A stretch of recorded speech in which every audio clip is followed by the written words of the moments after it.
It's a Dota Weekly Show! Yay! Hey everyone, this is Luminous coming you guys to the Dota Weekly Show, a show that tells you exactly what's been happening in the Dota universe for the past week. I'm Luminous, your host of the show, and let's get right onto the news. The only big piece of news I want to talk about is the tournaments that's going to be happening very soon. Not big scale tournaments such as Farm for Fame or anything like that, but tournaments that are geared more towards average players. So the first tournament I want to talk about is the RGL, the Ranked Gaming League. This is geared towards more European players, and I think it lasts 3 months. I want to say 3 months. The prize pool is nothing impressive. I think it's like 200 euros. But the thing is, like, anyone could enter. Anyone could enter. You're playing on bots, so lag shouldn't be too much of an issue. It's good for new players that want to get into competitive scenes. You guys seen the replays. You guys seen the commentaries. If you want to try out some cool strats, hey, European players, that's a good place to go. The thing for North Americans is the Dotacash tournaments, and same thing. I think this one is 4 months, $400 as the first prize payout. But again, anyone could enter. If you're North American, you can play a North American bot, so ping shouldn't be an issue. I'm currently entering the tournament with my team, so if you want to have a chance to pull me in a competitive game of Dota, then go enter the Dotacash tournament. It's pretty cool. I'm looking forward to playing in the Dotacash tournament. I think it's going to be a blast. I will include links to both the tournaments in the description box below, so you can check it out if you want to. But I think it's just cool that, again, we see NYM play, we see, professional teams play, but if you want to ever have a chance to play competitive Dota on a, week-to-week basis, then, that's your chance. So go check out the links, and I encourage you guys to try, competitive Dota as much as you can. So for mechanics this week, I'm going to talk about illusions, and illusions as in illusion runes, as in PL illusions, those kind of illusions. And illusion doesn't have a central core mechanic or interesting strategy, so I'm kind of just going to go down a list. It might seem like a whole bunch of weird information, and it kind of is, because there's so many little intricate details with illusions, it's hard to cover it in one single aspect. So here goes a big list. For illusions, you can cancel or you could kill it instantly with hexes. Most purge will either kill it or do a whole bunch of damage to it. Mana drain and life drain will kill it after 1 to 1.5 seconds. Illusions can be dominated by enchantress, and that's why, like, when I talking about the hex and mana drain, that's why Lion was a very popular counter pick against Morphling, because you could deal with his replicate illusion quite well, and blink hex is always good. But never mind that. In terms of illusions, you could do very cool combos such as Purge Blade plus Side Blade. How that works is the Purge Blade Diffusal Blade charge would actually do a whole bunch of damage to an illusion, and how your Side Blade works is you target a target and it'll spill all the damage to the targets behind it. So if you could attack a target and purge it, basically splashing like, I don't know, gazillion damage behind, so that's pretty cool. Another cool combo is you could use a Fatal Bond with Warlock, and then you bond the illusions with enemy heroes, and basically again you could purge, or you could in this case I use a Stone Gaze from Naga Siren. That works pretty well too. A couple of things with illusion is that they retain some passive from heroes. I think Counter Helix, you could use illusions to do that. Centaur's Return, you could also has illusions could use return damage. One cool thing with the Slark is that when you pounce, it doesn't target illusions, meaning like if you have 3 Naga illusions in front of the Naga hero, it'll pounce right through and hit the Naga. That's pretty cool as well. You cannot stat steal against illusion, which I mean, makes sense, right? You can decay, you can essence shift, and you can last word or glaive now steal illusions.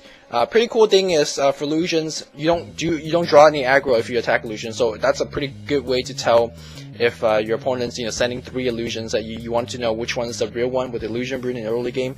Then you kind of just attack quickly. If you see creeps going on you, then that means you got the right one. Another cool thing with illusions is if you use the move command and target it onto Roshan, they won't dispel. Usually if your illusions attack the Roshan, then the Roshan has like a aura or some skill that will instantly wipe out the illusions. But if you use move command, that will ignore it. And I think, oh, most importantly, two more things, two more very important things. That's what I meant, right? There's so much of interesting little things that's not in a big category. 2 more things really regarding illusions: bashers and illusions. Here's how it works. If you have a hero and an illusion, your illusion bashes at the same time. Here is how it works. If your hero bashes first and then your illusions bash, then your illusions bash will extend your bash time of your hero, so it basically makes your hero bash longer. Great. If your illusion bash first and then your hero bash, not only will your illusions not do any bash damage or any stun time, your hero would also not do any of that. So basically you're F. So that's a very interesting interaction with bashes and illusions. Second thing is that illusions carry most auras, I think, or if not all auras in the game. So that's why you could have a gem on an illusion hero, and then you could use the illusions to counter wards. That works.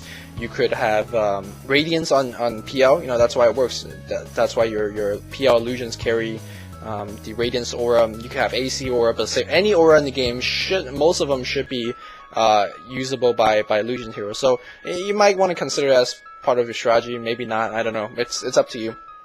So that's it for the mechanic. Again, it's very. I'm sure I'm missing something here because it's just a long laundry list of mechanics and interesting stuff. So I recommend you should try check some of them out. And if I'm missing any, post them in the comments because I'm sure I'm going to learn something from this as well. So last week's Lumi challenge was you know, as simple as jungling for 20 minutes, and I actually got some very creative, you know, entries. You know, of course, I got some like in jungle and bear drum jungle, or not bear drum, like in jungle and Terrorblade jungle, which, you know, we all have seen that. But I actually got some really cool ones. I'm not gonna, you know, talk too much about it. But here's a commentary. You could go check it out. You know, it's mind blowing. It definitely blew my mind. So that's that. This week's challenge is gonna be going back to that team challenge, and here's how it works. You look at your hero kills, and whatever that number is, you multiply that by 15. And that's how many creep kills you're allowed to get. So if you get 3 kills, you cannot go above 45 creep kills. That's it. That's it. So if you need gold, you push and you kill heroes. That's it. I don't want you to see any farming.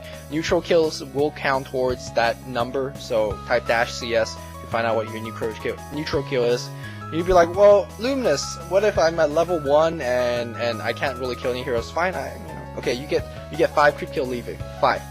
That's it, 5. After that, I want to see some sick roaming. I want to see level 1 smoke gangs. Go crazy. And here's how it works, right? Let's say you have, this is team challenge, by the way, so all of them are restricted to this non-farming-ish kind of thing. Let's say if your Juggernaut gets a kill, then only Juggernaut could farm. That's it. If CM gets the kill, then CM could get 15 creep kills. That's it. Like, I don't care if you're getting assists or anything like that. Basically, try not to last it. Try as hard as you can to miss the creep kill if you're under the hero kill. And I understand if you're doing an Echo Slam in a team fight and you get 3 extra creeps. I understand that.